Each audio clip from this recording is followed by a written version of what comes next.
In the early hours of March 21st this year, my son, Nicholas Cameron, called an Uber to take himself and his girlfriend to Pearson Airport. And yeah, as soon as we got in, I realized that the driver was very clear that he didn't know where he was going, and even with the directions, which were quite loud, he was still making incorrect turns.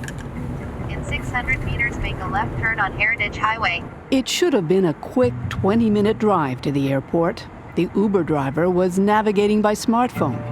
But time and again, he seemed confused, unsure which direction the airport was. So yeah, we actually were going east on the highway when we should have been going west. We were calmly telling him to turn around and that we're going the wrong way, and just gently prodding him into the right direction. He said he would get off at the next exit, and we got off and made a U-turn. Back on the highway, his phone, which had been in a holder on the dashboard, fell. It was then he made the fateful decision to pull over. And we pull over to the shoulder and stop on the highway, feeling very unsafe, but what can you do on the shoulder of a highway? You can't get out of the car. So we were just calmly sitting in the back, hoping that it would be okay.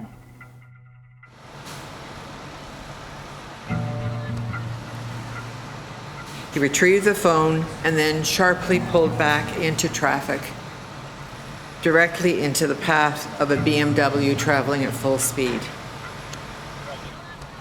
I was concussed, but I do remember the feeling of like flying and falling back onto my seat, hitting my head, and waking up and thinking that I was in some sort of nightmare. And I looked over, Nick had his head down and he was unconscious. And yeah, I knew something was really wrong. And then it took a while for them to get Nicholas out of the vehicle, and when I was sitting in the ambulance, they wheeled him in and he was blue. And that's kind of when I knew that he wasn't gonna make it.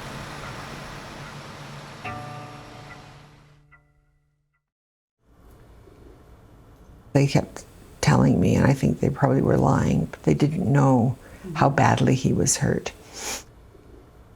And he was in a neck brace, which I realize now was holding his neck in place. And he was on a breathing machine.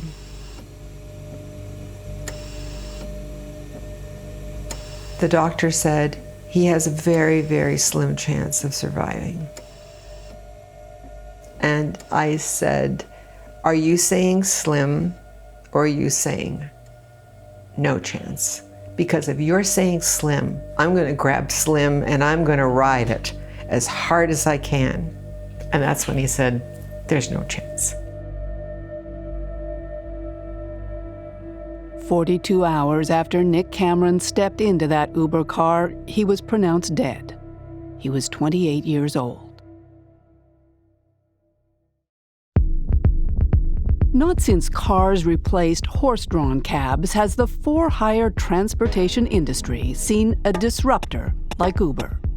A child of San Francisco's high-tech incubator, in 7 years the company has grown and spread to more than 600 cities worldwide. Its estimated value today more than $70 billion. We're changing how people move around their cities.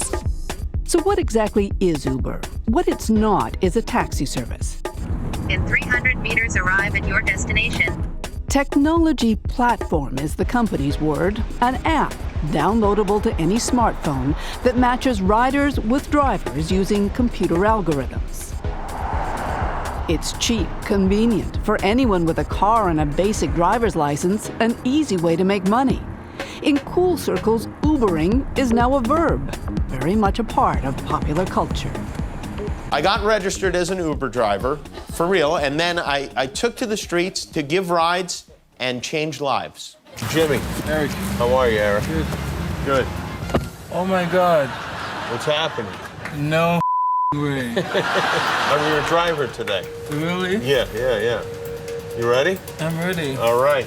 Becoming an Uber driver could hardly be easier. 4 minutes, according to their website, a claim our Fifth Estate intern, Rachel, put to the test. Looks like an Uber driver photo. It's great.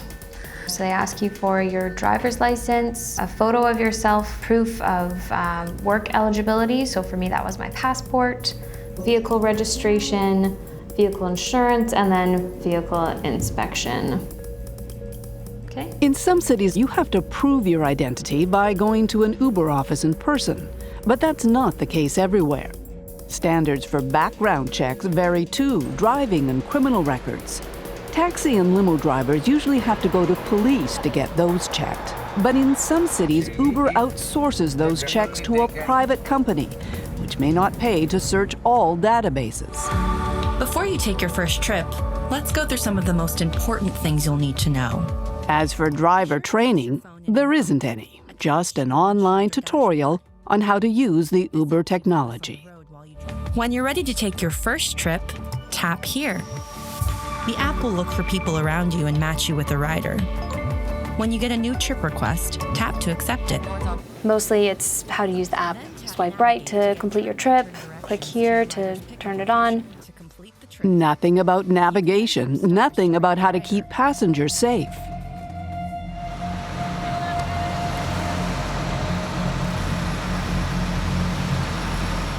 The Uber driver at the wheel the night Nick Cameron was killed had just moved to Toronto. He'd been on the Uber app 3 days. Hi there, Jana. It's Cheryl Hawks, and I'm wondering if you could give me a call. I had a question about the victim impact statements and sort of the protocol around that. At first, Cheryl Hawks blamed the driver for her son's death.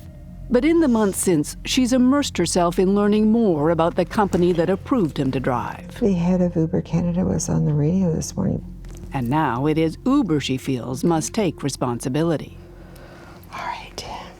A driver makes a mistake, tragic mistake in this situation. It happens, right? Why do you blame Uber? Because my son didn't call that driver. My son called Uber. Uber's whole mission is to get as many drivers on the road driving for Uber, come what may. Don't clutter up the playing field with safety training, rigid background checks by the local police, and it's a recipe for potential disaster, as we've found out.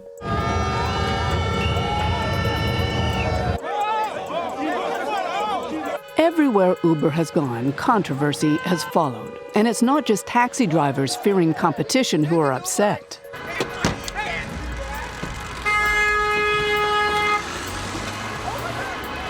In city after city, the company's MO has been the same.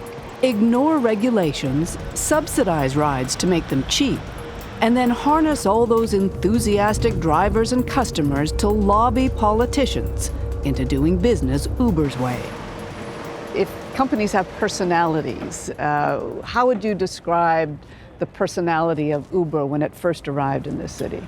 Very definitely a driven upstart, a disruptor, a business trying to develop as rapidly as it conceivably could. It's the way they tend to approach these things. They develop their models so rapidly, they get to the point of being indispensable, where the regulators can't actually make decisions against them because of the public and employment backlash. Look all around you for pedestrians and cars as well. Take that issue of training. What's the most important thing you do when you get behind the wheel? For years, most big Canadian cities required anyone transporting people for money to complete some kind of training course. Make sure you move your head left and right as well. Don't use camera only. Then came Uber. It argued, not being a transport company, it shouldn't be held to transport company rules. One by one, cities agreed. In Toronto in 2016, what had been a mandatory 17-day training program was scrapped for everyone, Uber and taxis alike.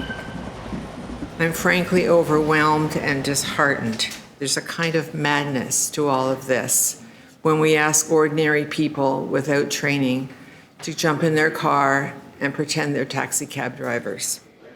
This summer, Cheryl Hawkes went to City Hall to ask Toronto councillors, what on earth were they thinking? I want to know why driver safety training, once mandatory for the taxi industry, was eliminated for taxi and ride-sharing drivers alike, and who thought that was a good idea. Don't we need more safety training and not less? We were going to level the playing field. Instead of leveling up, what we did was we leveled down, and we eliminated so many of the requirements that built safety into our system. Later, Councillor Davis explained to Cheryl and to me how it all went down. It was a massive email campaign that was done. All councillors were put under a great deal of pressure to support it. It is a model of essentially bullying their way into a marketplace and exerting incredible pressure in every way possible. And why does it work? Why do governments allow it? It's a good question. They have a lot of money and they have a lot of influence. Get out of my car! And as you'll see, they have a growing number of complaints. It is my fucking goddamn property! Oh my God! What are you doing? Please, I need the police right now. I'm Dara Khosrowshahi, Uber's new CEO. Since joining 9 months ago, my priority has been to listen to you. Attitude may have fueled Uber's initial success, but the bully reputation came at a cost. Today, Uber is looking at taking the company public, selling shares. Its kinder, gentler CEO has a kinder, gentler message. We commit to being open, taking responsibility for the problem, and fixing it. And you've got my word that we're charting an even better road for Uber and for those that rely on us every day. Get out of my car now! I am just Get out of my car now! I don't know where I am. Get out of my car now! God damn you to hell! This is what Uber's image makers are battling against. Drivers abusing passengers, usually women, some of it captured on video.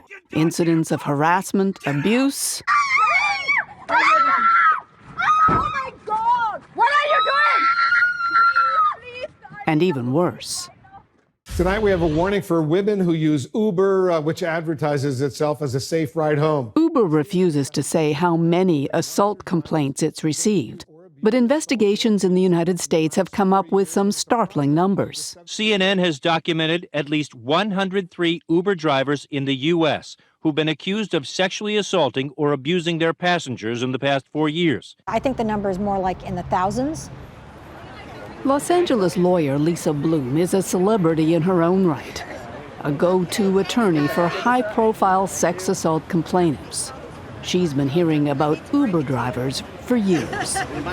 Well, we've heard from dozens and dozens of women who allege that they were sexually harassed or assaulted in Ubers, including violent rapes.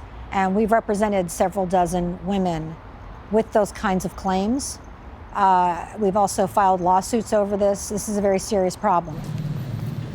One of her latest clients is a young woman who claims her Uber driver offered her a bottle of water he laced with drugs. She wakes up the next morning in a motel having been raped, and there's a criminal trial that's going to happen, and we hope that he will be convicted, and we handle the civil side, which is holding Uber responsible for this driver, because we think it's very important that Uber increase its safety standards to protect their women passengers. Uber claims that's what it's doing. It's piloting new safety features like a panic button on the app connected to an emergency dispatcher. The company's ads have long promised women that Uber is the safe ride home. But that wasn't this woman's experience. So this happened in October 2017. In the evening, around 11.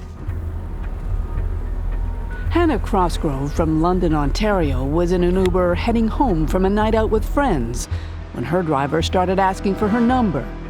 Hannah refused. A half hour after dropping her at her door, the driver was back. I open the door and he says, "Give me your number." It wasn't a question. It was just, he expected it, he demanded it. And I just kind of froze. I was really scared and nervous and confused.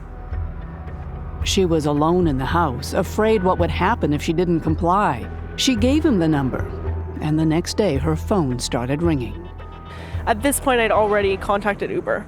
I contacted Uber that morning to say, your driver showed up at my door demanding my number. And what did Uber say? And they just said, we refunded your trip. We're sorry that you had this experience. That was it, a refund. So I was really taken back by that because I thought, you have to care about those things. This is not something that you can brush under the rug.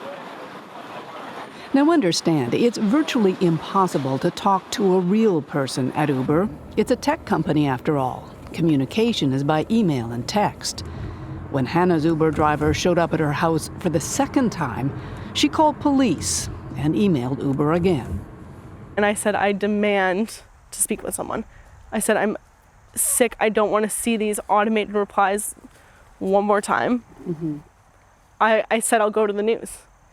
Because I said, I don't want other girls having this driver. Did you ever talk to a person? I did. Eventually. There was, a woman from Uber named Rachel who called me and reached out, and she was very nice. I guess you have to be. After you'd gone to police? Yes. She finally called? Yes. Uber says it did do an investigation and later removed the driver from the app. But Hannah wants to know why it took a call to police to get action.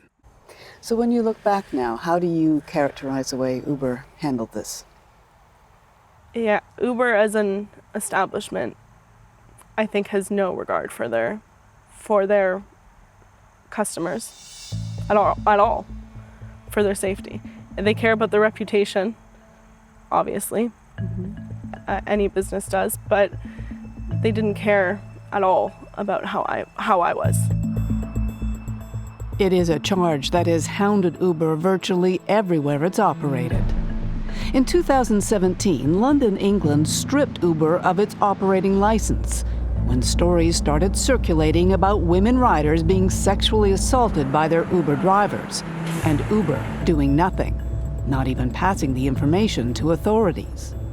The real criticism which Transport for London have made is that they've simply not cooperated with police or with Transport for London, that in effect they've tried to disown these various incidents which have occurred, pretended that they're nothing to do with them, in effect trying to disregard responsibility. And what was the argument that they made, that Uber made? Well, one of the arguments they do make is that they're just a platform. All they do is put customers together with suppliers, i.e. drivers, and that what goes on between them is up to them. They're just a trading platform. Uber eventually got its license back in London, but only after promising to change its reporting policies, and only after it was revealed the company had investigated more than 1,100 complaints of sexual assault, stalking, and dangerous driving, most of which had never been shared with police. Women in particular tell me over and over again, I thought I was doing the responsible thing by taking an Uber. I had a little too much to drink. I didn't want to get a DUI. I didn't want to endanger others. I took an Uber. If you are a predator, Uber is the best thing that's ever happened to you. Uber says it does thorough background checks, but there is now a class action lawsuit in the U.S. alleging it doesn't. Cases cited include convicted assaulters and rapists driving for Uber, and at least one registered sex offender. We have to find out when it's going to go to court for this one here, because this one. So what is the company's record in Canada? We searched legal and newspaper databases and found nearly 24 Uber drivers criminally charged with harming their passengers. At least one drove for Uber despite being on probation for assault. He then went on to assault another woman, a passenger. When we asked Uber about the case, they conceded their background check had not revealed the driver was on probation. We are so excited today to share with you how we are putting safety at the heart of everything we do. Uber knows safety is its vulnerability. In its promotional videos, it says improving its safety record is now its highest priority, endorsed by the new CEO himself. We want Uber to be the safest transportation platform on earth, and we're not going to rest until we get there. It is your responsibility as a rider to be polite. For months, we asked Uber for an on-camera interview, and in the end, we were refused. At one point, we heard Dara Khosrowshahi would be in Toronto to make a major investment announcement. When we asked to interview him, his handlers told us no.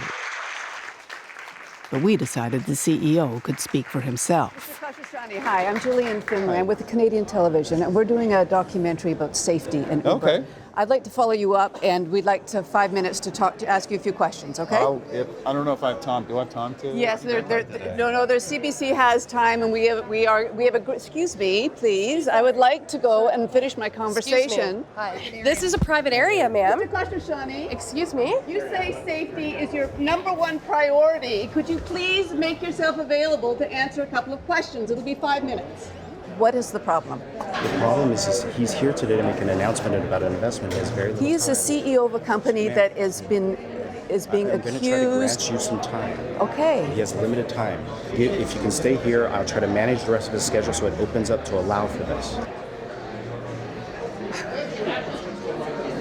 Oh my gosh. Khosrowshahi never did re-emerge, although he did go on to do interviews with 4 other media outlets about Uber's new investment before being feted at the Toronto Board of Trade. Among those who paid to listen was Cheryl Hawkes, the woman whose son was killed in that Uber crash last spring. I believe that if I'm transparent, sometimes they're going to like what they're hearing and sometimes they don't. Khosrowshahi spoke about his leadership philosophy, the importance of being transparent, of listening. Behind closed doors, he spent 10 minutes with Cheryl listening to the story of her son. In a statement, Uber called what happened to Nick Cameron a heartbreaking tragedy. It's constantly working to make its platform safer, it says.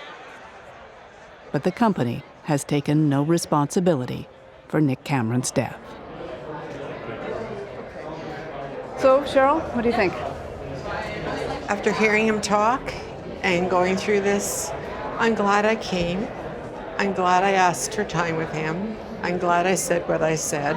And all I can do is represent my son as best I can. It's starting to hit me, you know. There's that whole room full of people kind of like dazzled and blinded by the whole idea of it. Do you come away thinking that you've been heard and that you've been taken seriously and that maybe this will have an impact in some way on Uber? I've come away realizing that I have to keep on them, and for the sake of Nick. I feel I was heard, but it's not going to change the whole business model, you know. And if I can make a difference in one little piece of it, which is the training aspect, if you're going to be an Uber driver, you have to be trained. And that local officials, governments, lay down the law and make it impossible for these companies to operate without some rules. And I think Uber will comply. Maybe Uber won't initiate. So they need to be pushed. And you're going to push. I'm pushing.